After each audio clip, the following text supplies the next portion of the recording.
This week, Tap Room Tramps, guest tramp, Will Duggan. We talk things booze, we talk Coventry, pubs in Coventry. Castration, yeah, oxen, whatever you want. Shit whiskies.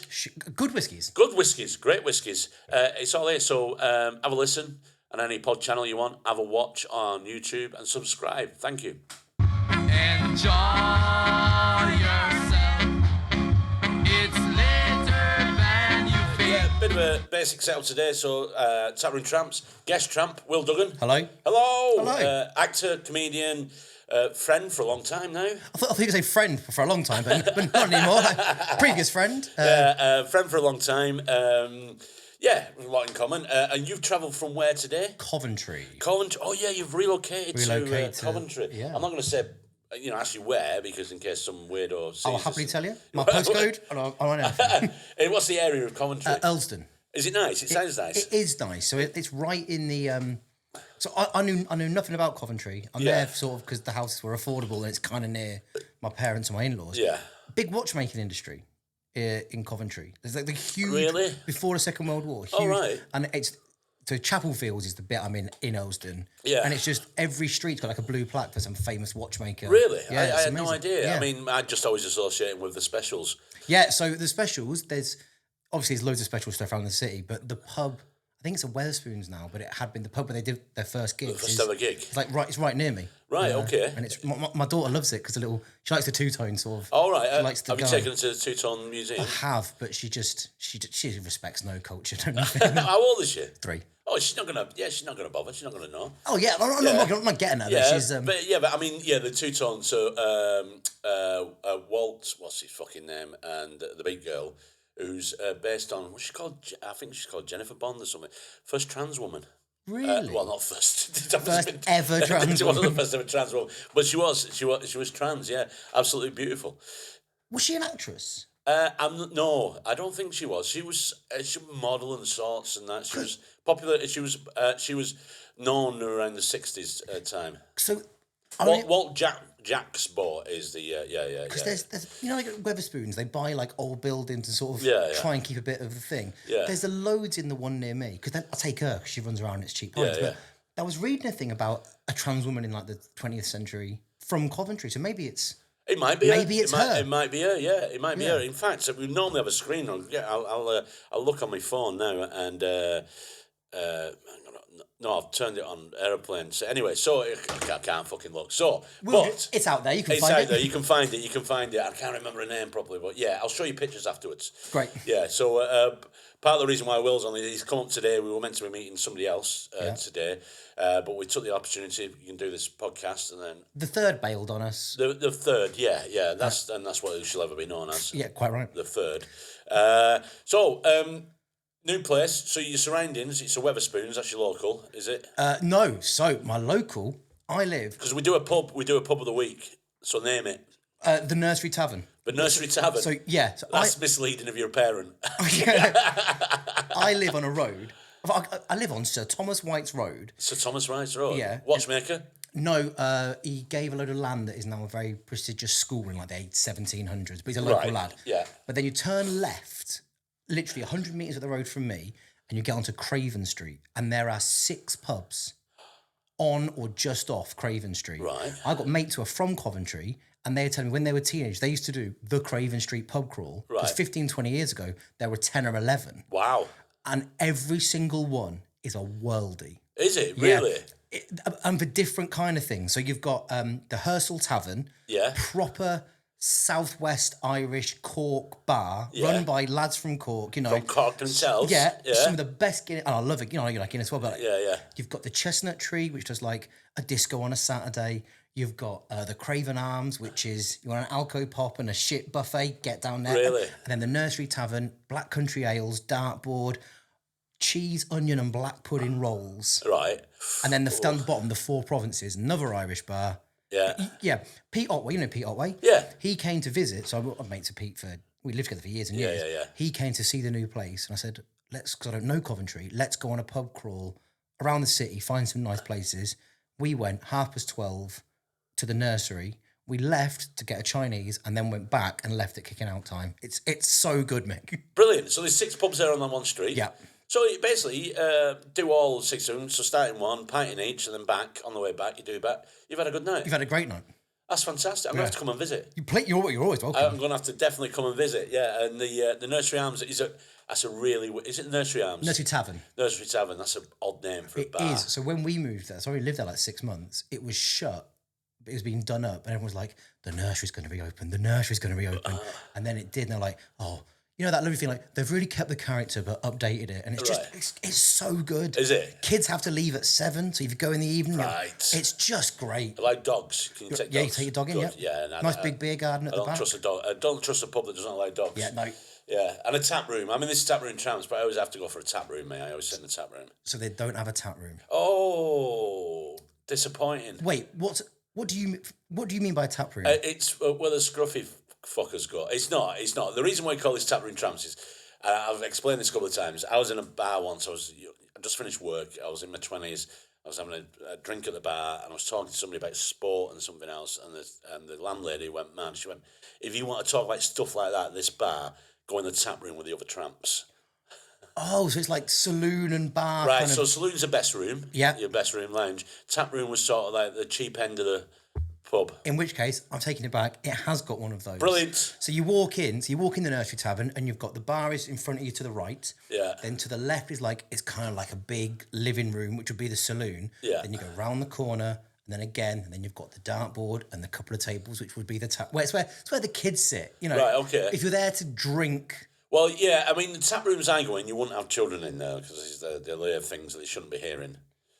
Oh, yeah, maybe it's not quite that. Right, maybe it's not. It doesn't matter. I'm going to come down. I'm going to come down and visit. Yeah. So instead of a pub of the week, it's a street of the week with 6 pubs on it. Craven Street. Craven Street. Yeah. In Coventry. In Coventry. Wow. And I like the fact as well, Craven means evil, doesn't Yeah, it? it does. Yeah. and at about 11 o'clock on a Friday, it fucking is. Is it? It's not moody, is it? No, because Warwick Uni isn't in Warwick. It's yes. in Coventry. That's right, You get yeah. loads of students. Yeah. And because they've worked quite cheap pubs, it's just full of students. Yeah, there's a lot of unis like that. I mean, so my eldest, when she came home and she told me the news that she'd got into Huddersfield Uni, I thought, great, yeah, she's moving away. And then she told me, no, she said, it's even better. I don't have to move away because they've got a campus in Oldham. Yes. And I was like, oh, great. So you're not going away for 3 years. Where's the place? It was really, she did well. I'm pleased that she did, but And you got to say it, sure. I know, but for fuck's sake, she should have fucked off for 3 years. Is it Man Met Uni that's Met. got a campus? Because most of it's on Oxford Street. Yeah. But they've got a campus in Warrington, maybe. I think they might have, yeah, I think you're right, yeah, And it's not obviously they're affiliated, but it's completely separate. Well, do you know the story? So there was somebody a few years ago used to do fake student ID so you could get student rail cards. I don't know if you know of this. I'm not going to name on it. And I think this shows a level of the comedian. This comedian wanted a fake student ID so he could get a student rail card. And don't forget, when you're doing these fake cards, you can go to any university you want. Any university. You could really get ideas above your station about where you should be. And he told this person, he said, so what uni? He said, oh, Bolton. And he said, no, you can go to any uni. He said, yeah, but I think I'd have probably only got into Bolton. To be fair to me, if you were thick as 2 short planks, this is my Harvard University, fuck off, absolutely not. Yeah, I know that, but I mean, come on, have a little bit of ambition. Yeah, push yourself. I mean, if you could do it, I mean, where did you go to uni? Manchester. Oh, you went, yeah, that's right, you're in Manchester. The proper one. Proper one, yeah. Yeah, because there are 3, well, there's Man Met, isn't there? And then there's, and then the uni. What did you do? I did archaeology. Oh, did you? Yeah, at my undergraduate. And then I did my master's at Salford. All right. In script writing for radio and television. That's a big leap from archaeology. Yeah, I started doing comedy during my course. Right. Sort of. If you were going to do archaeology, if you wanted to do it, what would interest you? What era? What? British Neolithic. British Neolithic? Yeah, so... Right. Sounds like a party. It sounds like a political party, doesn't it? It's full on. Yeah, we're here for the British Neolithic Party. Yeah. Stone Age jobs for Stone Age people. Exactly. Yeah. Yeah, it was great. But Manchester Uni is the guy in charge. Certainly when I was there, was a guy called Julian Thomas, and he's like one of the worldwide. He's been on TV, hasn't Yeah, he? loads. Yeah, I know you guys you're talking about. If you want to talk about Stonehenge or that sort of thing, you get Julian Thomas. I probably want to talk about Stonehenge, I'd say once every 5 years for 2 minutes to somebody I might want to talk to. We're going for a pint after this. I can talk to you about it for as long as you want. No. I mean, only like 2 minutes I want to talk about it. I mean, yeah, it's mad that it's there. The stones are not from the area where it is. There's all these theories about what it was. It's probably just a very basic form of a temple or something. So I did my degree nearly 20 years ago. So Right. but it's a calendar, they reckon. Because it's all, here we go, age of 2 minutes for the next 5 years. Okay. It's part of a bigger sort of collection of monuments. Right. Including Woodhenge, Stonehenge, the Avenue and the River Avon. Right. And it's basically to mark time because it was built around the time of the start of agriculture and animal husbandry. Right. So it's sort of the precursor to, if this is doing this and this and this, now's a calendar good for time farming. to, and that's basically it. Yeah, people don't want to hear that though. No. It was used for ritual sacrifice. Human sacrifice to appease the gods. And just massive sex Big sex. parties. Big sex, for the gods. For the gods. Because nothing increases crops more than fucking. Fucking an ox. Fucking an ox, yeah. That's a sport they should bring back. Bring back? Yeah. Was that big, was it? I don't know, but you said it was. You're the expert. Well, no, you couldn't fuck an ox, could you? Because that's a castrated bull, and you're really edging the ox there, aren't you? Well, you're doing the fucking. You're fucking the ox. Well, listen, give a little take. So is an ox a castrated? I think bull? so. Is it? Yeah. All right, that's a good one. Normally we would have a screen here to look that up instantly, but I'll take your word for it. I think it is. Right. Okay. I'm pretty sure. And oxen is plural. Of ox. Oxes. Yeah. Castrated bulls. Bulls. Yes. Right. Okay. Yeah. I suppose. Yeah. I mean, big powerful animal. You don't want them shagging all the cows because there's only one bull normally does the job. Yeah. So the other one, you cut off his tackle, make him work, put him a harness on him. What a life. Oh God. Meanwhile, their brothers in there just banging everything that moves. I know. Yeah. This feels like it feels like a version of my life. I feel like I've been castrated some time ago. No, I don't think been made to work while other people are having all the fun. Used to live in this flat. yeah, used to do in this. Anyway, I got some because we are having a drink today. Now, we're not sponsored by anybody, but if Buzzball, I don't even know what these are like yet. They might be horrific. Have you had them? So this is something that I will drink if I've got a train home after a gig and I don't want to be the guy drinking a bottle of wine on a train. Right. And I've had enough. You don't want to be the guy drinking a bottle of wine on the train? I often am. Oh, I like a bottle of wine on the train. Sometimes, you get to the train station, like, see if you're coming back from, say, London or something, and there's like families that have been to the theatre, and you're like, I'm just sat here, not even in a glass, just necking a... The best train back from London used to be the 11 p.m. one. It was a great don't do train. it because it would be quiet, so you could find the table, you could nest. You could open your bottle. You didn't have to worry about anything. And for some reason, it took 3 hours. I don't know why it took 3 hours. Do you remember? I know you were doing the drink. The Apex trains. You've got the Avanti. Yeah. They were the Pendolino. Yeah. Before they were owned by Virgin, it was the exact same train and everything. There used to be a train called the Apex. It was a 20 quid return, and it went Manchester Piccadilly, Kettering, where I am from, London, Euston, and that was it. All day. That's all it did. All it did, and it was great because it was cheap and it was wonderful. That was the best train. There was one a while ago, quite a few years ago. I mean, I never took. I might have got it once. From Manchester Victoria instead of Piccadilly, and that was a cheap return train. I wonder if that was the same one. It's a similar kind of thing, but it was they great when I was at uni. They need to bring that. I wouldn't be asked if it. I mean, they go, it's 2 hours and 9 minutes to get to London. If it was 3.5 hours, but it was 20 quid return, I fucking use it. Well, when I go to London now from Coventry, there's the Avanti. It takes like 58 minutes. Yeah. Or the London North Western takes 2 hours, but it's a third of the price. Yeah, no, that's how I do my trips to London now. I go via Crew and I do London North Western. Yeah. So I've got so it's cost me £30 return to London at the end of the month, which even an advance booking would be 60 odd quid on an Avanti train that might not run. Yeah. Yeah, that's part of the problem with Avanti trains. So yeah, I don't mind it. And in total, the entire travel time is about 3.5 hours, but I don't care. Yeah, I've got a book, I've got headphones. Exactly. Got a bottle of wine. Yeah, exactly. And I don't smoke anymore. My travelling got easy when I stopped smoking. I used to stress I'd be on a train and there's the delay. I'd be like, fuck's sake, I need to get out and have a cigarette. You've been off the cigarettes for 12 years this year. Yeah, it's when we first like became mates rather than acquaintances. You were on the what's that thing you were on? Oh, Champix. Champix, yes. Yeah, that's right, Champix. 2014, yeah, that was that, yeah. So I took that, I started taking that a month before the Edinburgh Festival like an idiot. But the fact that it worked and I got through the festival, it's like, boom. Yeah, great. Testament to it. When was the last time you did the festival? 2023 or 2024. 2024. Yeah. How was it? Good. Right. Yeah, good. Would you go again? I think I'm going to go one more time. Right. 'Cause I've had an idea for a show that needs to be done at something. And I think it's a bit of a high concept thing. Yeah. It's a murder mystery, basically. All right, yeah. Where I play all the characters. Including the victim. All right. And I think, do you know what? It's go out on something, do Edinburgh one more time, and then... Tom Taylor did a show similar to that. Weirdly. So now I've gigged with Tom quite a lot. Someone told me, and I thought, oh God, I've not ripped off this idea. No. But we had a lovely chat about it. He's not ripped off an idea. You can't rip off something that's been done. Yeah. Loads. Yeah, fair enough. You can't rip off country and western music. He's a good actor, isn't he, Tom Taylor? Yeah, he's good. He's a good actor. Yeah. He's a very good actor. Yeah. He's new to the world of parenting now as well. Yeah, he is. That's what we talk about quite a lot as well. Yeah. I'm not one of those boring fuckers. I know. Yeah. You know what? It does get to a stage in your life. See, the problem I had all my kids when I was young. So as I'm getting older, I've got mates who are getting older who started having kids for the first time, and they want to talk about their kids, and I don't. No. I've no fucking interest. Mine are grown up. I've got grandkids now.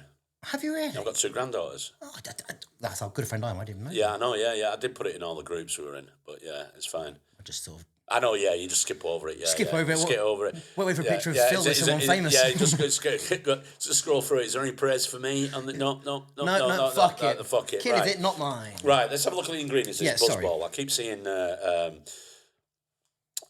around. Keep seeing them empty usually. So it's a mixed drink alcohol, fruity margarita made with tequila flavour. What? Vodka, natural and artificial flavours. Enjoyed chilled. I am quite relaxed at the minute. 13.5% volume alcohol. There's no ingredients or nutritional information. There's no nutritional information. Which I thought wasn't allowed. There is something that says it's a woman-founded company, so that's nice. What does it say that? Just next to the barcode, above the "Made in the USA." Oh right, women founded. Yeah. There is no. All right, it doesn't tell you the calories or anything. All right, okay. And apparently we're not to drink more than 14 units per week. That's from the UK Chief Medical Officers. So do you shake it? Yeah, you shake it. Why have these become popular? What is it? Is it because of the shape of them or the name? Yeah, it's just for advertising, isn't it? Yeah, You say you see them empty. You often see them next to Lost Marys. It's that kind of vibe. I always think in the event of an apocalypse, you could improvise with these and turn them into little hand grenades. Sure. Yeah. Quite good, just pack it with loads of ball bearings and dynamite. Yep. Bit of tar, something so you can't get it off you when it hits you. Yeah. Oh, right. You're thinking way ahead of me. Yeah. A sticky bomb. Exactly, yeah. A sticky bomb, right. Cheers.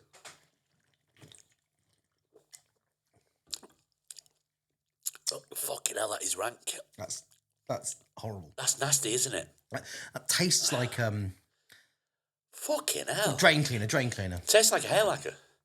It's got a chemical taste to it. I didn't know it was American. They're not really good at. The only thing they can make is Jack Daniels and guns. Oh, guns as well, yeah, but I couldn't get one of them today. I went to a virtual reality gaming thing. Jesus Christ! With Pete Otway and Ed Easton. And Yeah. you put a visor on, and suddenly it's a shooting game. Yeah. But they had a robot that made you cocktails. Right. In the real world. So you'd order it and you'd be like, and it was disgusting. It tastes exactly like that. Yeah. I mean, I'm going to have to finish it now because they were 2 for £7. So it's pricey. $4.20 on their own in Sainsbury's. How much is it in volume? 200 mil? 200 mil. So that's 4 shots worth of... 4 doubles. Yeah. Near enough a large wine. Yeah. Yeah. And it's probably, because it is American, it's probably full of fucking... tell you what I like here. This is very much yours and mine's drinking world. We've both been like, that's fucking disgusting. And then it's like, yeah. You're leaving it? Nah. Right. I just want to finish. Oh my God. That is fucking vile. I won't be doing that again. Do you know what's mad? I like a margarita. Yeah. And I like a strawberry. That tastes fuck all like a... Like neither. Nothing. And not even in the way you're like, oh, you know, cherry coconut, like cherry. Like, yeah, but it's in that world. Yeah. That tastes like... We should have got wary when it said tequila flavour. Not actually tequila, But what's but tequila flavour? Fuck knows, but it doesn't taste like that. Fruity margarita, mate. Fruity? It's never seen fruit. Have we missed something? Is it meant to be a sachet you put in it? I can't figure that out. That is vile. I won't be doing that again. So Buzzball, if you want to sponsor us, I will happily drink it. Yeah. Just to placate you, I've had the espresso martini one. Yeah. It's not nice, but it's nicer than that. Oh, great advertising. Not nice, but it's nicer than that. If we rank them all, this one's the worst. Oh my God, I'm gonna have to get the taste out of my mouth now. That was. Oh my God, that's. Do you know what it reminded me of? And I can't. And there's a reason why I don't like it. Is gin. It's got that ginny vibe, hasn't it? Yeah, that like a chemical vibe. I wasn't into that. You know when everybody got into the gin phase years ago. No, I'm not. I don't mind gin, but I never... I got away with a really dodgy joke once on stage. Luckily, it was in the moment. And it was a joke, and I thought, oh, I can replicate that. And couldn't. Right. So basically what it was talking to... this is awful. But people at the time got it. So she was a nutritionist. She sat in the front of the gig. And she's a nutritionist. I had a pint of Guinness in my hand. I said, come on, you got to help me. She said, well, you've got to stop drinking Guinness, stuff like that. That's not good for you. I said, yeah, but I like a drink. She said, well, have something low calorie. I have vodka. I went, no. Then I said to her, I said, all my mates are drinking gin now. And it's disgusting. And she went, yeah, but gin's good. It's low calorie if you have it low calorie. I said, yeah, but I just associate gin with women crying. Yeah. And she said, but you're not a woman. I said, I know, but when I drink it, I hate them. So, yeah, when I drink it, I hate them. That was a joke. That was in the moment, and I apologise, but he got a big laugh. So I thought, can repeat that. You can set that up, and no, you can't. No, you can't. No, it was just a wife-beating joke. Yeah, because out of nowhere. Yeah, exactly. Hey, guys, come in. You're gin. Exactly. Yeah, so I tried it once after, and I went, oh, won't do that again. Right, okay, yeah. Did you know that gin is vodka? But everything's vodka. So I see, this is something I've learned really recently. Everything is vodka. Even whiskey is vodka. Everything's vodka. What The does start that of mean? it, eh? What does that? Because this is now new So, information. so first of all, you make the alcohol, which is vodka. Right. Yeah, everything is vodka. Have you ever had small beer? Not half. I thought that was an insult. Is it? I thought it was an Americanism, a small beer. If somebody's small beer. Oh no, it's part of the whiskey making process. All right, I yeah. think the first liquid Yeah. is called small beer. Oh, is it? Yeah, it's horrible. Is it? Yeah, but you know, Well, me and a friend are thinking of brewing some whiskey. He makes his own vodka and he's got flavourings for it. But I'm trying to find a barrel worthy enough where we can store it for 3 years. did you ever go to an auction? No, I've never been to an auction. So I went to one 3 Oh, days you ago. did, didn't you? Yeah. I'd love to go to an auction. The reason why I wouldn't trust myself. Mate, you haven't got. It's not what I don't know what you're imagining. You haven't got time to lose your life savings. Right. Like so, Is it dead quick? Does it go so quick? Well, so I went to one on Thursday. I accidentally bought a mirror, but for £8. All right, fair enough. And it's a huge oak. It's an oak mirror. The Right. wood's worth more than £8. It's an oak mirror. So what do you see in? Yeah. I don't know, but when I drink it, I hit with it. No, but so the first thing that I bought was lot 71, and it was 46 minutes into the auction. So like, right, who wants this? Tenner, 20, right, done, bang. You can't. Wow. So what did you get? You got a lot. Got an oak mirror. You got an oak mirror. I got that for £8. Brilliant. And then I got a bundle. You're going to do something to the mirror. You're going to do something Yeah, to well, the frame. I've got a wood burner in my living room. And you're going to burn it. Yeah, I'm going to put a mantelpiece in. Right. Me and my dad are going to do that, and then it's an over mantel mirror. Oh, excellent. Oh, cool. Yeah. But then I like a mirror on a chimney breast. It's that's fucking exactly great. it. Bang. Yeah. And then I bought a gardening bundle. So I got a Flymo leaf vac. What? I got a pressure washer. Brilliant. I got a hedge trimmer, but I've got a hedge in my front garden, but it's a long one. Oh, it's a telescopic one. Yeah. Yeah. And a step ladder. Yeah. £25 the lot. Fucking hell. And like it all, like the step ladder's covered in paint. I need to fix the bag on like I've got about an hour's work to fix everything. Yeah. 35 quid. Is it a wooden step ladder? No, it's metal. It's Right, aluminium. okay. It folds Because down. you know the old wooden ones now, you see them on TV, it shows they sell for like 50, 60 quid. Yeah. Everybody And I'm wants just gonna burn it Because they want them for displays in shops and all that kind of stuff. But yeah, it's auctions are great. So is it far from where you live? No, This? and they're everywhere. It's in Leamington Spa, so it's like Right. 20-minute drive. Yeah. But I did it online. So you go on your Oh, register, did you? and then you get a little pop-up window. So you know. Did you have a look at the catalogue, what you wanted before? Yeah, Right, and you okay. can go like a couple of days in advance to look at the stuff. Yeah. But I only mention it. There's always a barrel. Right. You know. Yeah, well, it might always be a barrel, but it has to be something that's sealed. You're getting a barrel for a tenner. Nothing goes over like sort of 15 quid. We need a barrel that's either had wine in before or sherry or something. Oh, so you're making scotch? Yes, that's what we're doing. So, but you've got to have it for minimum 3 years before it can be called a single malt. Did you know as well? Sorry, I keep it. It's all right. The age of the whiskey is the age of the youngest bit of whiskey. Yeah. So if you bought, I don't know, 1 million gallons of whiskey, kept it for 100 years. Yeah, it's not going to be 100-year-old. No. If you did it, Yeah. and your grandchildren look after it, if I turn up in 100 years, open it, and put one drop of 3-year-old whiskey in, that's 3-year-old whiskey then. Oh, what? Every single bit. What a construct. And I'm going to do it. It's in my will. Oh, my God. Look after this vial. Can you imagine that? You imagine that being taken a tour and going, yeah, this is going to be our 18-year-old anniversary whiskey, and we're dead excited. It's next year. It's going to be out, and then you turn up your little shitty. One drop of bells. All blended. Oh my God! Do you know what? I'm a bit snobby here about whiskey. I don't go for blended whiskey. Every now and again, something's decent. Monkey Shoulder's all right, but I'll have a mixer with it. I think Johnny Walker's overrated. I've never liked. I had Johnny Walker. Is it Blue the good one? Well, yeah, but this is how petty I can be. I was at a pub once on stage, and all I could see on the bar was they had the 10 malts of the week, and one of them was a Johnny Walker, and I just had to stop the show and say, "You've got to take that off there because it's not a malt. It's a blend." And the landlord of the pub was not happy at all with me. It's not your fault. Well, it's not my fault. He's a dickhead, is it? So, but Monkey Shoulder's all right. But yeah, single malt. My favourite is Dalmore, 12-year-old Dalmore. Okay. I love Dalmore. I don't like them too peaty, TCP. I can't be doing. So you're not an Isla fan. You're not. No, I'm not. Although Scappa's nice, which you like Lagavulin, so like no. Really? Yeah, no, that's too peaty. That's too TCP. Have you had a Penderyn? Yes, the Welsh one. The Welsh one. Yeah. Their sherry cask is really good. Yeah. What about that? Did I get you an English whiskey? You got me an incredible English whiskey. Yeah. Yeah, which I didn't know it was an English whiskey company. Yeah. There's a couple now. Oh, is there? There's one. I've bought a bottle from it's in Grasmere. Yeah. The Lake District Distillery. Yeah.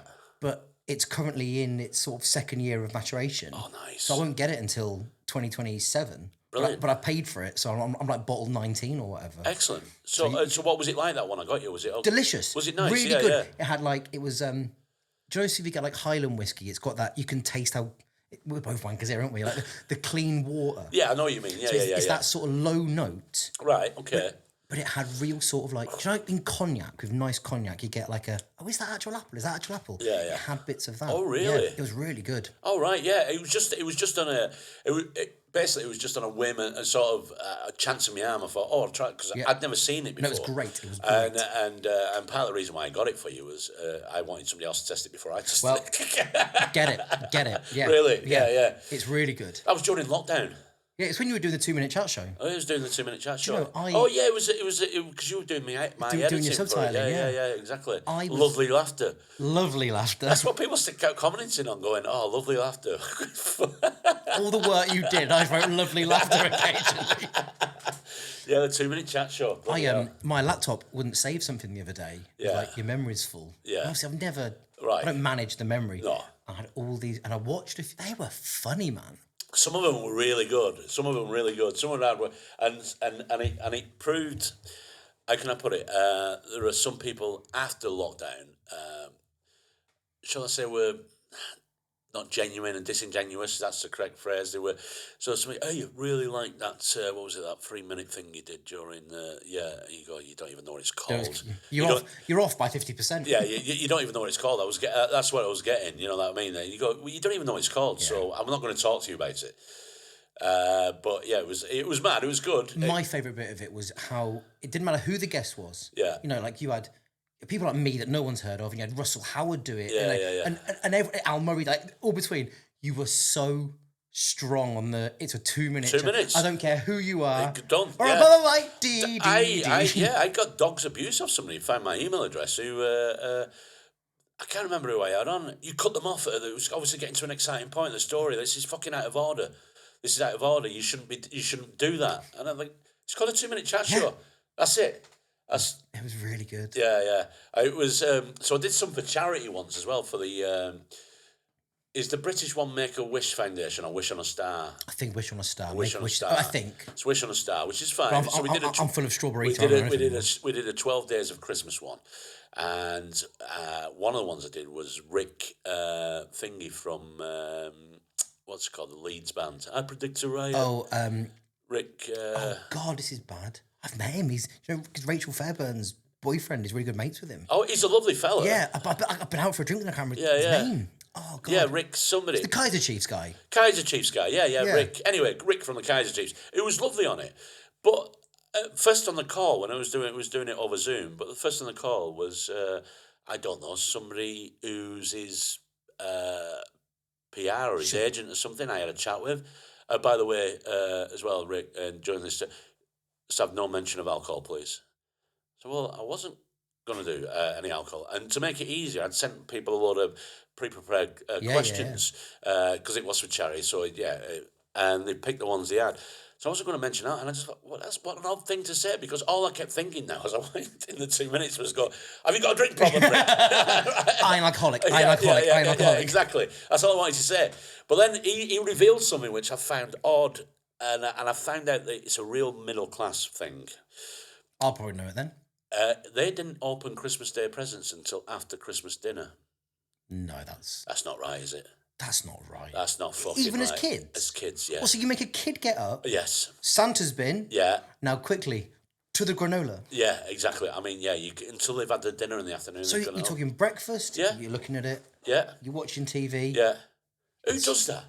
Kind of madness is that? Sadists. Yes, it is. And then I found out from some other people that, oh yeah, that's what we did at Christmas. You go, what? I couldn't do that to my kids. No, because it's not for you. I have a tradition with my kids, and even when they got older and they stopped believing, and by the way, I don't know why they stopped believing, because there is a real Santa Claus, right?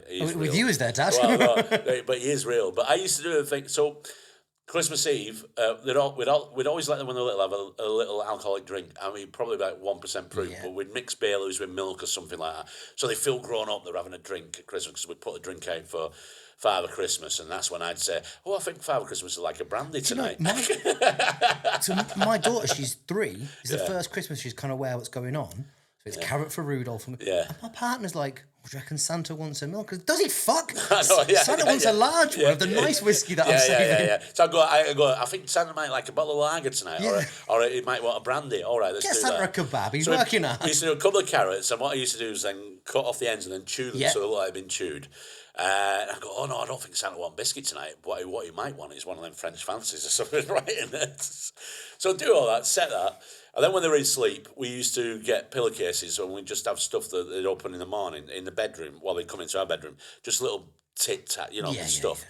So they'd come into our bedroom, pile on the bed, they'd open the stuff, and they go, right, we're getting up now. And I go, oh, I'm going to check if he's been. Right, I'll have to check if he's been. But he must have been, we've got these. I go, no, let me go downstairs. So I'd walk downstairs.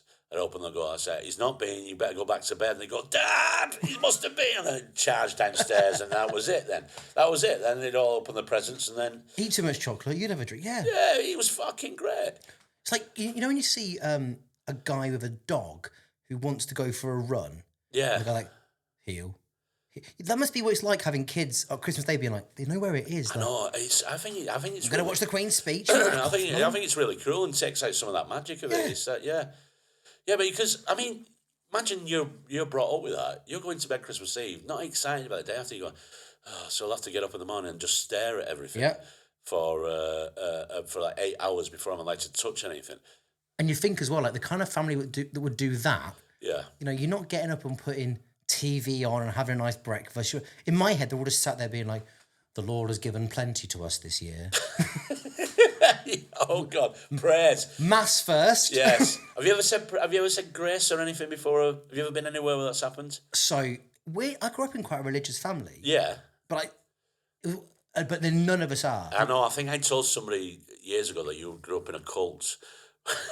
It was Catholicism, so kind of. Yeah. Well, yeah. No, it's a. I don't know why I told that. I was. I think it was just on one of my wind-ups. I can't remember what I told, and I said, "Oh, you know, Will was brought up in a cult," and I can't remember who it was, but. I know this sounds awful. I'm going to have to remember who this was. They didn't sound surprised. No. They just sort of went, oh, right. That answers so many questions. We did a Grace thing, but I remember having a girlfriend in my mid-20s, and her family said Grace. Like, this is weird. It's odd, isn't it? Yeah. Yeah. Did you all hold hands as well at the time? No. But, well, I think her dad was, and the bounty before us, and you think, it's going cold. The bounty, yeah, no, exactly. Yeah, what you're doing, yeah. Yeah, you know what? Save us all the trouble when you're at Tesco's checkout. Say your prayer there. Yeah. I also think there's some meat like it may a Sunday roast. It kind of makes sense, but over a lasagna, it just feels like you're taking the piss. yeah, exactly. Right, let's take the taste out. So I got Beavertown neck oil. Now, great beer. It is a great beer. I'm not into IPAs or anything like that, but this I can drink. Yeah, and sometimes supermarkets and train stations do packs of 4 of these at quite reasonable price. Yeah, and they're a good train beer. I used to live in Walthamstow, and these are made in Tottenham. Oh, are they? Just next little bit over. Yeah. And they've got they called it a tap room. Yeah. Which is where it's made with the barrels. Yeah. Were. Yeah. But they do the neck oil dipper. Double IPA, and this is 4.3. It's 8.6. Oh no! But the thing is, it doesn't. Do you remember when BrewDog did here's a 900% stout? Do you remember BrewDog? Yeah. I was on a train from Edinburgh to London, and there was a guy sat next to me who was clearly going to meet his friends at BrewDog that night. Yeah. And he was poring over the menu for about an hour, clearly choosing what we're going to have, but what? It's 4 burgers or wings. It's like, Oh, for fuck's sake! But anyway, it tastes really nice. Yeah, it is 8.6%. I know. Some of the strengths though on these these modern IPAs and so on. I was in a bar a few years ago in Manchester, and we met in the afternoon, and I just want something I can drink on a session. I didn't, and they didn't.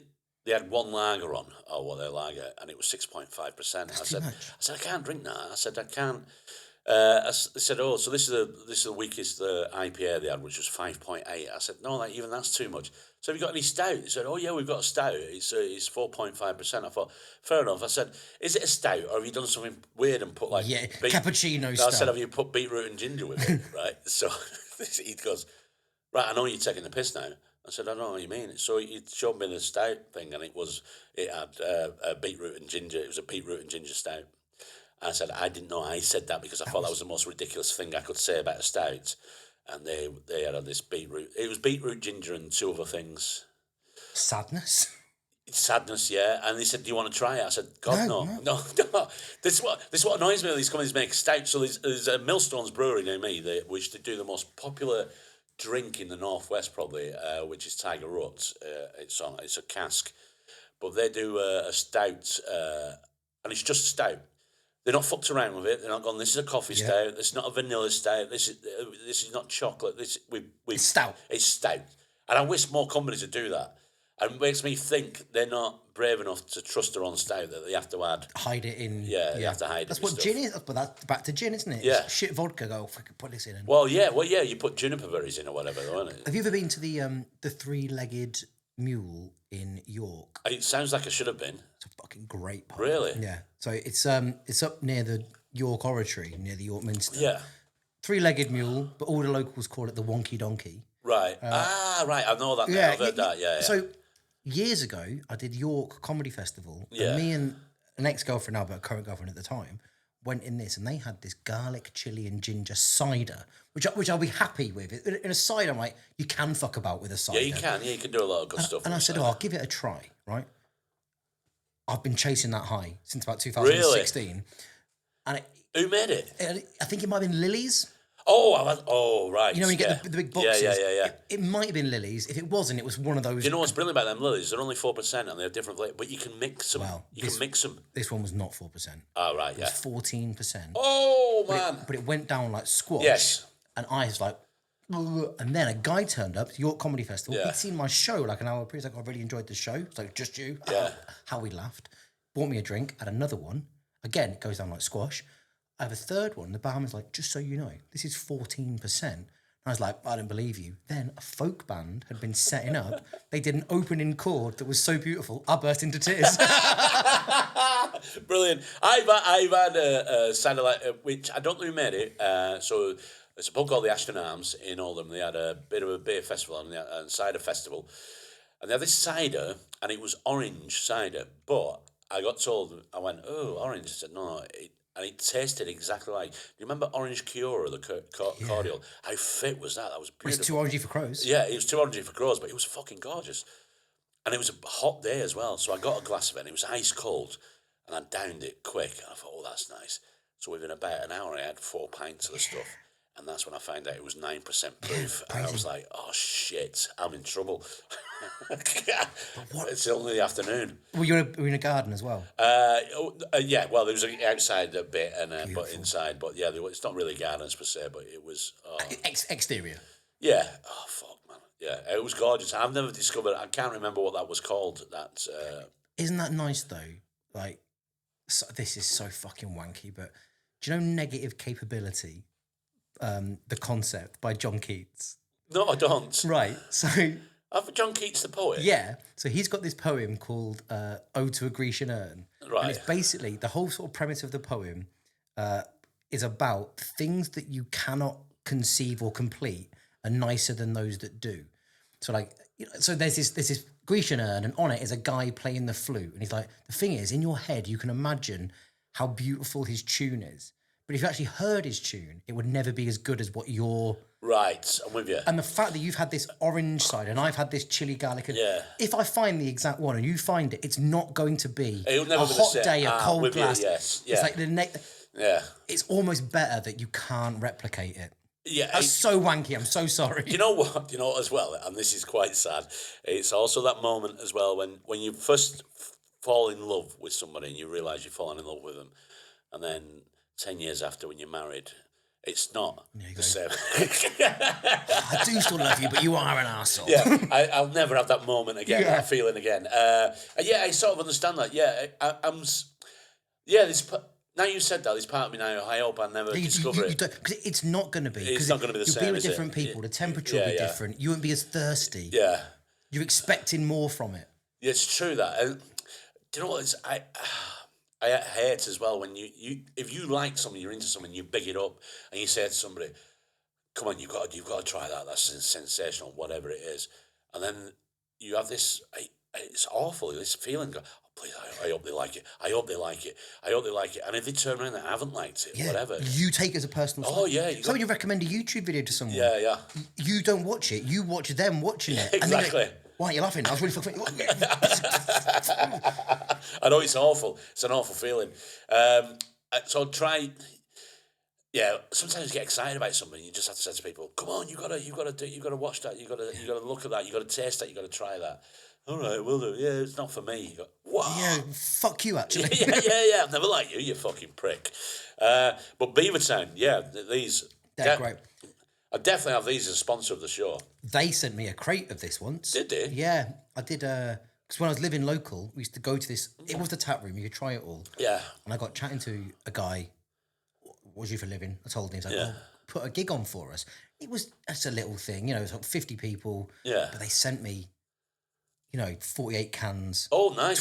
24 Gamma Ray, 24 neck oil. So proper slabs. You got a slab. Two slabs, two different beers. Which is great. Fucking fantastic. Great That's beer, great. Yeah, it is great beer. Talking about Beavertown, I did a quiz last night, and one of the questions I asked is, where does a beaver live? A set? No, that's a badger. Badger. Well, you want me to say dam? Well, but that's what you're going to say, though, isn't it? No, that's why I said set. Right, okay. Beaver, a nest? No. A dam? No. So they make a dam. Yeah. But behind the dam, they make something that's called a lodge. A lodge? They live in a lodge. Of course you do. Of course I do. Yeah, exactly, I'm yeah. so angry. Yeah. So was everybody else at the quiz. Got me pissed and So was then everybody else at the quiz last night. Yeah. When Yeah. you read out an answer and you hear everybody go, "Oh, fuck off," but it's a fuck off of I've had thought about that for 10 seconds. Yeah. Not living between bits of I know, yeah, and lodge makes sense. I think lodges. I don't know. Lodges are always associated by riversides anyway. yeah, aren't they're made of wood. They're made of wood, exactly. Yeah, it makes perfect sense. Did you ask them why they got the name Beavertown? Did you? No. I chatted to a guy who knew, Yeah. I mean, neck oil's such a great name. isn't it? Yeah, it's fucking it? for the lubrication. Fucking a buzzball is. 13.5% of bullshit. Yeah, exactly. I mean, I can do that myself. So yeah, Beavertown. If you wanna, Yeah, go. honestly, I've not had a bad Beavertown. This is the one that I go for the neck oil because the gamma rate's a bit higher. Yeah. There's another one that's quite common. There's a good Leeds brewery called Monkstown or Monk something. They do Hazy Jane, which is lovely. Oh, I like Katie Jane. Yeah. That's the grapefruity. I mean, grapefruit itself I think is the most disgusting. See, It should not have fruit attached to its I title. love a grape. I often have half a grapefruit for breakfast. But it's fucking vile. Yeah, but then What do you put on it to sweeten it? nothing. Just Oh, just the idea that this is going to be the low point of the day and it's 8 o'clock. It's just it's straight up from So here. you're punishing yourself first thing in the morning. It's really good for you though. That's like getting up in the morning, looking at your Christmas presents, and knowing you can't open them for the rest of the day. Yeah, but half my Christmas present is just grapefruit. So No. Oh, but grapefruit is vile. I do like a grapefruit. Absolutely disgusting. It is vile and not good for you as well, especially if you're on blood thinners. You can't eat it. I'm 39 years old. I'm not on blood thinners. Well, you might be one day. Oh, absolutely, definitely. Yeah. I can't believe you don't sweeten it with anything. No, because the thing is, it's one of those ones, isn't it? It's like, think, what do you have for your breakfast? So this morning I have scrambled eggs. Okay, so that's nice. Yeah. That's a nice breakfast. Yeah. But I have a bowl of shreddies some mornings. I'll have some Weetabix. Have some toast is nice, but shreddies and Weetabix, they're just sort of fine. They're fuel, aren't they? No one's death row meal is a bowl of Weetabix. Weetabix, 4 Weetabix, banana and honey over the top. Yeah, but what you like there is bananas and honey. And the Weetabix. I don't know. If I gave you a bowl of bananas and honey, you'd be like, that's delicious, actually. Yeah, of course. That's better than with Weetabix. Yeah, All that horrible wheat clagging it down. I know. I do my Weetabix in the microwave. Do you know, they make Weetabix about 1.5 miles from where I grew up. There's only one factory for Weetabix. Yeah. And they cook all the wheat in the morning. So when I used to go to school, Yeah. from the ages of sort of 5 to 18, Yeah. you leave school and the air smells like cooking wheat. Yeah. Then when I moved to Manchester for university, the air doesn't smell like that. And I got really homesick because the morning smelled wrong. Oh, bless. So when I was in Australia, their Weetabix is slightly different to ours in terms of shape and structure. It's just as good. But what's better about it is the way it's packed. It's packed in boxes. When you open a Weetabix, it's a faff. It's a fucking. It could go anywhere. It's They rubbish. don't even give you that red tape. Yeah, Like, yeah. The Australian Weetabix doesn't do that. It doesn't explode everywhere as soon as you get it out of the box. how do they pack it? Just in the box. They don't have the inner wrapper on. Oh, it so as it's well. just a box. And then, Yeah. And it's much easier. It's like I remember once being in Spain and I was looking for ingredients to make something. I needed corn flour, and I'm looking for the usual boxes of corn flour we sell here because when you open corn flour, it is like it's like a drug deal gone wrong. It doesn't matter how carefully you open corn flour, it is going to explode into the air. Do you get the cardboard box, like the thin rectangle? Yeah. So I always get corn flour in that, like the Dr. Oetker, like in the same thing as the bicarbonate. It's got a little red thing.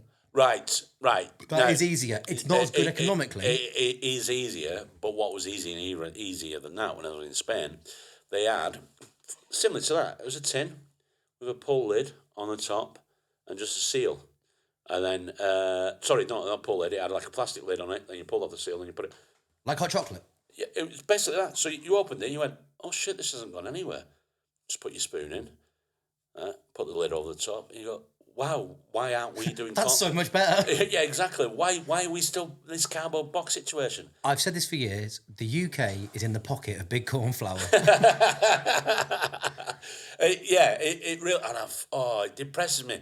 Whenever I have to use corn flour, I mean, it's such a good agent for lots of things, sauces and gravies and so on, but It's just, when I'm getting out. Sometimes I'll grab it too tightly as I get out of the cupboard, and these bits escape, and you just go, "Oh, you fucker!" Yeah. Do you know what I find mad about corn flour? And I always, genuinely, this sounds like I'm being trite, and I'm not. You know, if you get like a spoon of corn flour and put it in a stew, what you're going to get is little globules of corn flour. You got to mix it with cold water first.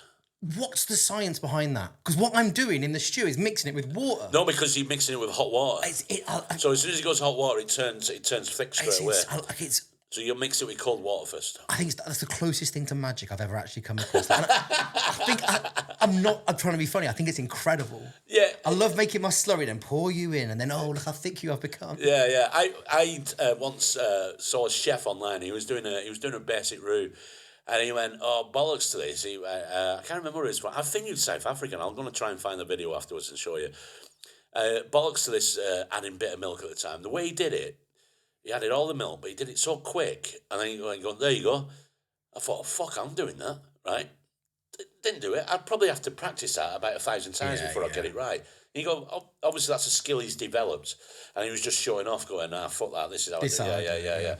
Yeah. Whatever it was, because when I tried it, you just got, this is disastrous, it's just full of lumps. I used to work with a chef, and he used to make scrambled eggs. Yeah. He would get a pan, splash of oil, a few cubes of cold butter, and it would get so hot. Yeah.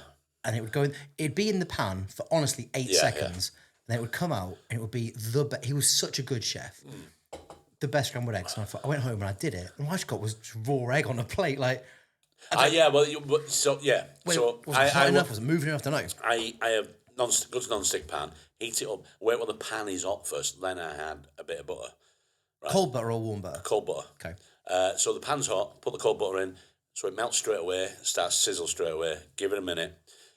Scrambled eggs. The eggs individually. Don't scramble them. Mix them before. Break them individually into your pan. 3, 4 of them. Then start mixing it in with it. So it's almost like you're almost starting to make fried eggs, and then you fuck it up. You mix it in, and you flub it up. And then the final bit is when it's wet. I like it. I don't like it dry. I like it wet. No, I like it wet. When it's getting that consistency, you stop then stirring. You take it off the heat and you leave it in the pan for a minute or so. It keeps cooking in the And it keeps cooking. Yeah, that's the best way of doing it. I love a scrambled egg. Do you like a poached egg? I do like a poached egg, but I've never quite mastered them. I've tried them and I'm always disappointed with them. I can make the best poached eggs in the world. And I even bought once a poached egg maker for the microwave. I thought, fuck it, I'll try this in the microwave. Just exploded. Right. I'm going to tell you this. You have to fuck about with tornadoes or nothing. Oh, fuck that. Yeah. The secret to a good poached egg, I'll tell you as well. Yeah. You need depth. Yeah. So you get it to a simmer. Good. Also, a personality, you need depth as well. Is that? No. You could be as shallow as Phil Ellis could do it. You get a good deep pan. He'd only do it if the eggs were cheap. Yeah. And they're being eaten by someone off Lee Gentleman. yeah. Just a personal act to grind that. Go on. So you get it deep. Yeah. Bring it to a simmer. Good glug of white wine vinegar. Right, like a little bit more than you think it needs. All right, yeah. Then, when it's good simmer, good bit of vinegar, don't bother with your tornado. Yeah. Crack your egg on the side and drop it in. And that's where the depth comes in. Because by the time it reaches the bottom, it's just got that little bit, and up it comes. 3 minutes, 30 seconds. It will have come to the top. Bring it out onto some kitchen towel or just something to absorb it. Yeah. Get the water off, and it's the perfect yolk. It's the perfect albumin. It's got that nice sort of bite around the edge. It's great. Oh, nice. You made me. Yeah, okay. Yeah. I'll try that. It's the have you got like a casserole dish? Yes. I've got sauce pots. Yeah, it's great. But that's ages to wait for that to fucking boil. It is. I do. I've got like I boil the kettle first and then fill it and then. Yeah, I've got a Le Creuset. Oh no, yeah. Oh, have you? I'll tell you what. You got one of the proper ones. How much did that cost you? Not too much because my cousin works at the Le Creuset shop. Oh really? Because they can cost a fucking fortune, can't they? No, my cousin gets something like an 80% discount. I've seen some online, the retro 60s ones selling for like hundreds of pounds. I think the one I've got the classic sort of Dutch oven. Yeah, they're like 150 quid, but I got it for 40. I think they're a bit more than that, some of them. I've seen them for the hundreds. Maybe I've got a shit one. Well, you haven't got a shit one. But it's a Dutch oven, so you can see it. Yeah. There, I want a raffle at Christmas. My mate, probably shouldn't say this. You don't have to whisper. Yeah, I don't. It's dramatic. So my mate works for a high-end catering supplies company. Yeah. And his job is to get big chefs, not the ones that you and I have heard of, sort of the ones that chefs like, to buy his stuff. Yeah. So he just goes around restaurants all the time. his company, eating incredible food. His company had this raffle where all these big catering supplies companies donated their own products. Yeah. He rang me and he went, we thought we'd have sold about 5,000 tickets by now. We've sold 9. Not 9,000, 9. And we've got 50 prizes. So I was like, oh, brilliant. So I just bought 3 tickets, 10 each. I won this incredible casserole dish and about, honestly, 400 candles. They're just in my loft. So I don't need this many candles. Wow. Big as one. It's about, a 1.5 wide. Big Proper big fuck off candles. Yeah. Wow, that's fantastic. It's great. Yeah, you could resell them. No, I'll just use them over the years. You'll be dead by the time you got through them. I will never die. Yeah, because do you know what I discovered during lockdown? Oh, game changer, especially if you've got an oil burner or anything. You know, you can get 8-hour tea lights. This is not a conversation I thought I'd be having. If you told me 25 years ago we'd be talking about 8-hour tea lights. But Stonehenge, Oxon, John Keats and tea lights. Tea lights. It's Tap Room Tramps. Yeah, because the standard ones are only 4 hours. Do you mean the little fellows? Yeah, your little tea light. Yeah, okay. You can get 8-hour tea lights. They last for 8 hours. Are they bigger or are they more? Basically just twice the size. They're twice as big as the 4 hour one. Exactly, but I didn't know they existed. I used to work with And it was one of them Amazon purchases. But Are you big on the candle scene? I like candles, yeah, which some of my family find odd, but I like my scented candles. Yeah. And this is why I love TK Maxx as well. Big shout to the K to the motherfucking Max, because they'll sell them sometimes stupidly priced, but they've always got stuff on offer. There's always a red sticker on stuff. I've had some beautiful candles from there. Yeah, I like it. And beautiful candles as well in beautiful vessel. What do you call it? A vessel or a so. The best one I suppose. The best one I had was it had a rubber top on it, and then you opened it, and it was like a soda can, and it smelled of you remember drum lollies? What's that? Oh, like sort of like strawberries and cream kind of vibe. Oh, fuck, man. It was fit. Like squishies. Yeah, it was fit. And I meant to keep, after it burnt out, because it was about that size as well, I meant to keep the receptacle. I thought I could use that, but I didn't. I binned it and gutted. Do you ever go to Aldi? I do go to Aldi. I've got an Aldi near where I live. They sell in the cheese bit. It's like you put it in the oven, but it's like, I don't know what the cheese is, but it's with jalapeno and red onion, but it's a melty for a cheese board. Yeah. But the terracotta little dishes they come in are absolutely brilliant. Oh, really? Yeah. Genuinely, the other day I thought, I'd love to make something in. I'd make maybe a creme brulee or something. That'd be perfect. But I had one less than I wanted. Right. I went to Aldi. Yeah. Bought another hot cheese thing. Had that for lunch just so I could keep the. Oh, really? And they come in these little terracotta pots. Yeah, they're great. Oh, fantastic! Great for patties or great for patties. Great for anything that you. Oh wow! I'm gonna and the actual contents are really good.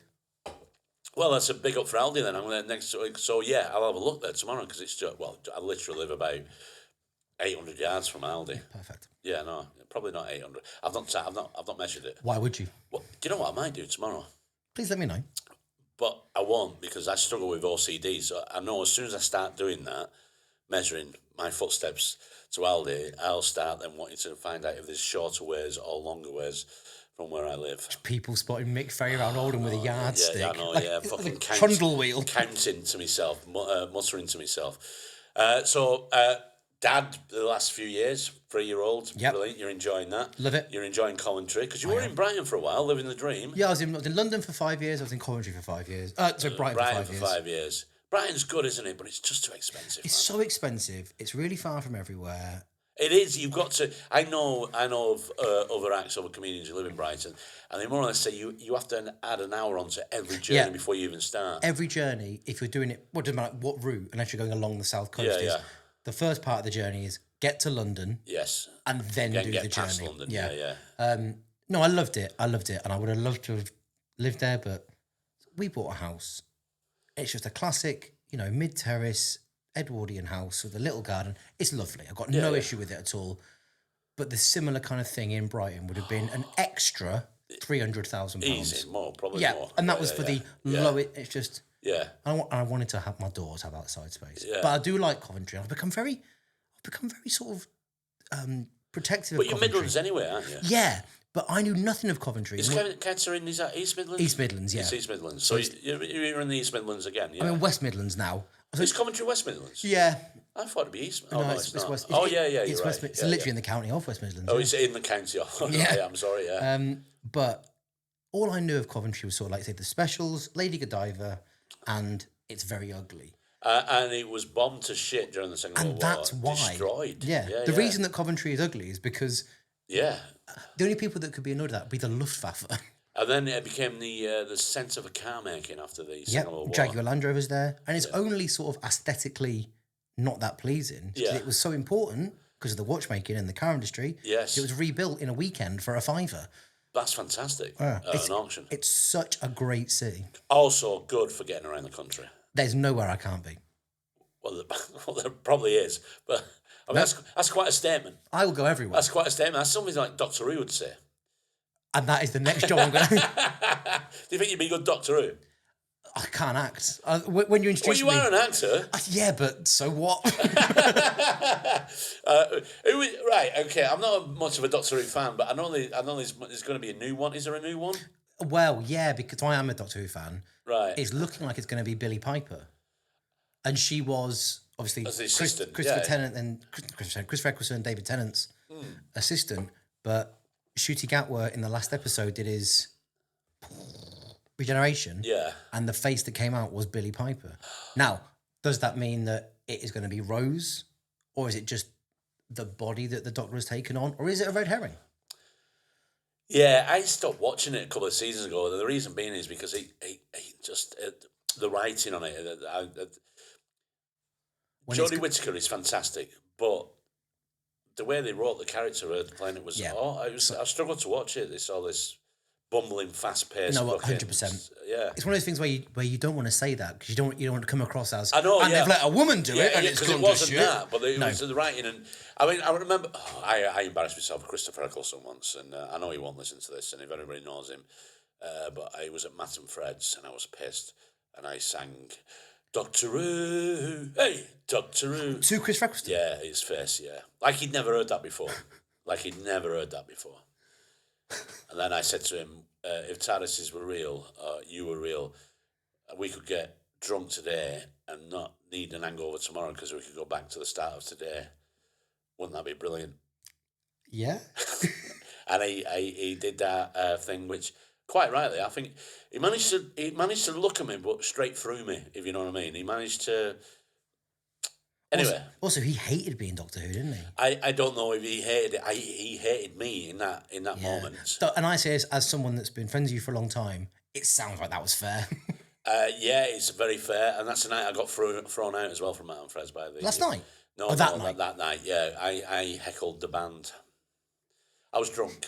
So what was happening? It wasn't my fault. So Go on. There's a shot, right? There's a shot called Three Wise Men. In the 25mm shot, there's a tiny bit of Jack Daniels, Jim Beam, and Johnny Walker. Right? They call it the Three Wise Men. It's just a shot. It's just it doesn't taste that particularly nice. I was out with a friend of somebody you know, Rob Riley, having a drink, and he kept every time he came to the bar, he'd come back and he'd have this glass like a whiskey tumbler with one of them like a chaser. We'd been drinking pretty much all day, and I now had about 6 of these chasers. I went, what the fuck are these you keep buying? He said, it's that Three Wise Men you keep saying it. He said, they're awful, aren't they? I went, shots? They meant to be shots. He was buying them proper measures. A Jim Beam, a Johnny Walker, and a Jack he was buying buying trebles, yeah. So, Mr. Eccleston, I do deeply apologise, and because I was proper cunty that night, which is no excuse, but I was a mess. I think you're a nice man. Well, yeah. Then I heckled the drummer. Oh yeah. I said, "Where's the rest of your drum kit, you dickhead?" What did he have? He had a snare drum and a cymbal, a hi-hat. Jazz, innit? Jazz, yeah. So where's the rest of your drum kit? You call yourself a drummer. You're pathetic. You're an embarrassment. I did actually say that. Another one. I did actually say that. I said, you're embarrassing. And the guy who threw me out at the doorman, I've known him for years around Manchester. And he went, Mick, come on. He said, come on, you got to go. He said, I went, fair enough. Did you know in the moment that you'd messed up? Yeah, I knew. When he started walking over, I thought, yeah, Yeah, fine. Yeah. I love that moment. And then then the thing is, I knew I was bad. I said to him, how long have I been bad for? He went, it's going to be a few weeks. He said, don't come back for a few weeks. And then the week after, we found out that you could buy a year's membership for 25 quid and you got like 15% off drinks with it and 15% off the pizzas. The pizzas were fucking They're really good at my friends, yeah. And so just out of spite, I got a membership. And I went back the week after. He went, mate, you can't come in. I went, I'm a member, pal. You can imagine your sort of week there. So that's Friday night. Saturday, you wake up, you're a little bit cowed, you're a little bit embarrassed. Yeah. Sunday, you're like, no, do you know what? That is quite funny. Monday, hang on, a membership. Tuesday, should I? Wednesday, will I? Thursday, I'm going. Friday, hello. Yeah. He was surprised to see me. He was surprised even to see the membership. Yeah. And I love Matt and Fred's. And it's absolutely brilliant bar. And it always has been. I haven't been for a while. But I don't like jazz. No, I like jazz until that's all that's on offer. Right. I never liked it. I never really got into it. And then there was somebody on TV that showed a clip of somebody saying, or maybe I've heard this from somebody else, and it was years ago, and this was the nail in the coffin for jazz for me, when I heard the phrase, it's not about the notes you hear, it's about the notes you don't hear. Yeah. And that's when my usual self just went, you can fuck off now. I want to hear the notes. Yeah. Call me a snob. Yeah. But I'm not a fan of prog rock, and jazz has that element of just going on forever and ever and ever. So I like prog rock. Oh, fuck, man. But I hate prog rock. Right. You've all done your of song, it. 3 minutes, right? You've done your song, you go, oh shit, yeah, of course we do. We need a 4-minute guitar solo. Of course we fucking do. Not need, but can have. But you don't need it. You don't need it. Like, shit prog rock is shit. Math rock is horrible. Like, yes, are fantastic. Math rock. Yeah. And I said math, not maths, because it's American. It's like... Yeah, maths. I've heard of this, but who would you put into that? I don't know any... I avoid it. I listened to the song once, okay, I was like... Yeah. It's all to do with... But it's like Mozart, isn't it? Mozart is just maths. Is it? Yeah. Well, they do say learning music as a child helps you better understand maths. Yeah. They do say it does help. You know, it's all... Was it fingered bass? So rather than... You know, if you see music of a piano, you've got the top stave and the bottom stave. Yeah. The tune here and the accompaniments on the left. But when Mozart was writing, it would be just the right hand and then numbers underneath to just give you sort of how the chords should be done. Right. And there's no sort of love in it. It's all just, well, if you're doing this, then you should do that probably. And then, you know. Right. It's quite boring. Not to listen to, but... Right, okay. Whereas Beethoven... Yeah. That guy's just like, fucking mad. Can't hear none of it. Right, yeah, he couldn't. Well, yeah, I mean, he was going down, yeah, I mean, he knew. He could hear it in his head, can't he? He used to get a thing in the piano, yeah, like a metal rod. He'd hold Is that how he played the piano, was it? He'd hold it loosely in his teeth, then he'd play in the vibrations, the feel of the vibrations. So I heard. Who told you that? My friend Simon, who's a pretty nice guy. Right, yeah. Musician, Beethoven expert. No, he's a guy that sells the saucepans. Oh, he sells the saucepans. Of course, yeah. Know everything about fucking Beethoven. Yeah. Yeah, oh, well, good on him. I've just realised and don't say this the wrong way as well, but the way we both look at the minute, if somebody didn't listen to this and just saw an image of it, they'd think we were advertising MAGA. Oh, yeah. Yeah, we've got that vibe today. One of us limped in because a few weeks ago we were half of a lamppost with the St George's flag. we have that energy. So, what's happening in the world before we wrap up? What's happening in the world of Will Duggan? Honestly, not a lot. I'm gigging. I'm happy. I look after my kid. I'm doing a cruise. Are you? With Rob Rouse in a few weeks. Nice. Which will be really fun. I've got some cruises booked in. Yeah, a couple. Just you or you and someone else? It's me and somebody else. Can you say who? I will tell you afterwards. Fair enough. So me and Rob Rouse are going to spend a week in the south of France, north of Spain. Yeah. And do you know what, Mick? I know it's not really very sort of... There's no nice bow on it. I'm just really happy, just muddling along. Rob's great. Rob's good company. Rob's going to be fantastic. And he's a funny man. He is someone who I can only assume has chosen to not be the biggest selling comic in the UK. Well, he's incredible. Well, it just shows that certain things are wrong about the industry. We're not going to talk about that. We'll be here all day. But yeah, when somebody like Rob Rouse is massive, then you realise, but I think he's happy. Yeah, I think that's his natural disposition, though. Yeah, but like he's almost like I know. He's not, but he's almost like Christian cultish happy. He's just always happy. Did you see that video a couple of years ago of him playing the guitar and his son Son of the playing the drums drums. at some Yeah. fake? I've never seen anyone as happy as that video of Rob just doing something he loves with his lad. Like, brilliant. That's just a happy lad. Yeah. But yeah, we're going to have a nice time in the south of France. Yeah, you're going to south of France. Oh, that's lovely. I'm doing the fjords. Yeah. I would have done that, but I was sick of it. I think when the offers came through from Peter. Well, I could only take what I had free. I couldn't. Yeah. But I had a couple of availabilities free, and it was either. Right. So I said to Peter, I'm free for these ones. I was like, do you know what? And it was like February. I was like, I really prefer that one. I'm just cold in my bones. Can you send me to the south of France, please? There's a great story about because. I mean, if you don't do well, you can't get away from it, but you're on the ship. Yeah. Great story about Mike Gunn, fantastic comedian. Great comedian. He did a cruise quite a few years ago. He had one night, it was a bad death, apparently. So he thought, sod this. He got up about 6 in the following morning. He thought he'd go and use the pool on the deck because nobody would be up, nobody would be using it. He could have a bit of me time to himself. So he'd been in the pool and he was resting at one end of it. Then one guy came up, took his robe off and got in the opposite end of the pool, and then very slowly breaststroked right towards Mike. And then as he was turning away from Mike, he just went, "You were shit." Yeah. Gotta watch someone's ass breaststroking away. I know, isn't that awful? I know, that's cold. That's cold. Yeah. That is cold. Yeah. Have you done a cruise before? Never. No, me either. No, and I've got the perfect name for it. Well, there's that cruise. Oh, yeah. There's that cruise currently going on, the hantavirus, this new one they've all got on the ship. Yeah. Every time they keep saying cruise, I look at the picture and go, that's a ferry. That's a cross-channel ferry. I'd be fucking disappointed if I booked a cruise and the ship looked like that. I don't know what to expect. I know, but I don't. In my head, it's going to be this massive. Have you seen the comparison from the Titanic to the modern day cruise ships? Yeah. I mean, the size is off the chart. But this hantavirus one, the cruise ship. It's the Isle of Wight ferry. That's what it fucking looks like. It's incredible. But now they've found that somebody from France and America has got it. Whatever. This could be it. This could be the big one. Yeah, but we had a run through a few years ago. Yeah, we had a run through. Yeah, we know what to do. Yeah, lock everybody up because it really helps. Lock everybody up. Then I broke so many rules during lockdown. I worked for the NHS during lockdown. Oh, you did? Did you? Yeah, I built ventilators. Oh, yeah, you did. In the Ford factory. Best job I've ever had. Really? I loved it. Fucking hell. Yeah. I still smoked at the time, and so you got paid a little bit more on the night shift. Right. Which was 10 till 6 p.m. to 8. Yeah. And I used to look forward. I set an alarm, 3:30 a.m, and I'd go out and have a fag. You can have as many as you wanted. Yeah. Just watch the sunrise. But this is the life.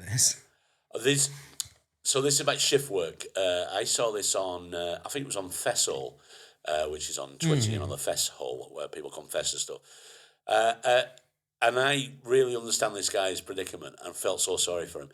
He said, I work nights. He said, I finish at 6 a.m. So that 6 a.m. is my evening, basically. He said, so when I come home, by the time I get home, it's 7 a.m. So I take my dog for a walk, but I like to have a drink after work. Absolutely fine. So I have a can of lager while I'm walking the dog. Now locals call me the Alsatian Elk. Which they would do, wouldn't they? Go, look at him drinking at that time in the morning. And since I've read brazenly that, as well. Yeah, since I've read that, I thought, I'm going to be careful how I judge people now. Somebody might have just finished the shift. It's like the postman pubs in Scotland. Yeah, they had them round here in Manchester. The Seven Oaks. Is that still open? Seven Oaks was one of them. They had the press club. They had the Smithfield Market, the bars around there. Oh, that's a good pub. It was, but it was all for the Rose and Monkey that used to be the Burton Arms. That was a postman's pub. Oh my God, is that not the Burton? I used to play pool for the Burton Arms. Did you? Going back, ages and ages. Yeah. At the top off Crown Court Street. No, we're talking about the same. Oh no, I'm talking about the ones around the corner. I thought that was called the Burton Arms. No, so if you could So top the one on Swan Street. Swan Street, yeah, but there's two entrances to the Burton Arms. Right, yeah. The Smithfield and they're next to each other. Yeah, that's right. Opposite Chilli's Grill. Yes, yeah. Near Band on the Wall. Yeah, near Band on the Wall, opposite the Fringe Bar, which is a great bar. Great bar. Brilliant bar. So I left Manchester 10 years ago. I know, I had a little wander around this morning. It's like, it was really nice to see what's changed and what hasn't. Yeah, it's a lot of change. It's going to become the tallest city in Europe, apparently, or the fourth tallest, or whatever. Is it going through a growth spurt? What it is going through, economically, it's thriving, apparently. There's nobody doing any better than in the UK than Manchester. And it's got a new nickname by some locals, which because of all the high-rises, they call it Manhattan. I don't mind it. I don't like that. I mean, there's worse. Oh, there is worse. Yeah. I've been to Staley Vegas. Yeah, I know. Yeah, that never lived up to the name. It was funny at the time. Walking down Piccadilly Approach today, like there's now a Popeyes, what used to be I think an Oxfam shop. Yeah. And a few things that have changed, but the Piccadilly Tap is still there. And Yeah, you've got to also going on social media, you see videos, and I thought, oh God, Piccadilly Gardens is going through a real rough time. It was lovely. Believe social media, it's Well, what they've done now, so they've tried to clamp down on the Piccadilly Gardens and around Piccadilly. They had a problem with what I call spice zombies. Yeah. These kind of people who take the spices on. And they've been moving them on. The problem is they've sort of been drifting over to Thomas Street and Tim Street around that area. They're up in the northern quarter. And if that isn't gentrification, I don't know what is. Right, I think we'll wrap it up there. Great to see you. We're about to get on it. Yeah, we're with the pub, aren't we? Yeah, we are. Yeah, we're doing it. We'll go to a few of these haunts. I told my partner today when I left, Yeah. I said, listen, just set up the sofa bed because I'm not going to get in it. Just let's do us all a favour. Well, that's good of you. I mean, my drinking has changed a lot the last couple of years. I can still do it, but my drinking habits have changed massively. I don't have anything to prove anymore to anybody. I had there was a young comic a couple of years ago, and I can't believe the great Mick Ferry, the drinker's going home at 8 p.m. I said, well, I'm not going home. I'm going to a local. Yeah, I'm going out with my mates. Yeah. Can I remind you of one thing before we finish up? So we'll probably go to the castle. Yes, definitely. One of my favourite memories of the castle is from when I was you must remember this. Yeah. I was doing Beat the Frog to the Gong Show I was just talking to the camera now, and I died on my it was horrible. And you were really nice, and you were like, look, don't worry, it happens to all of us. You were proper sort of like the elder statesman being like, listen. And we went in the castle, 50 metres from here, and a lot of the people in there had been in, and you walked in and went, ladies and gentlemen, you have just witnessed Will Duggan's last ever gig, and gave me a guard of honour as I came in.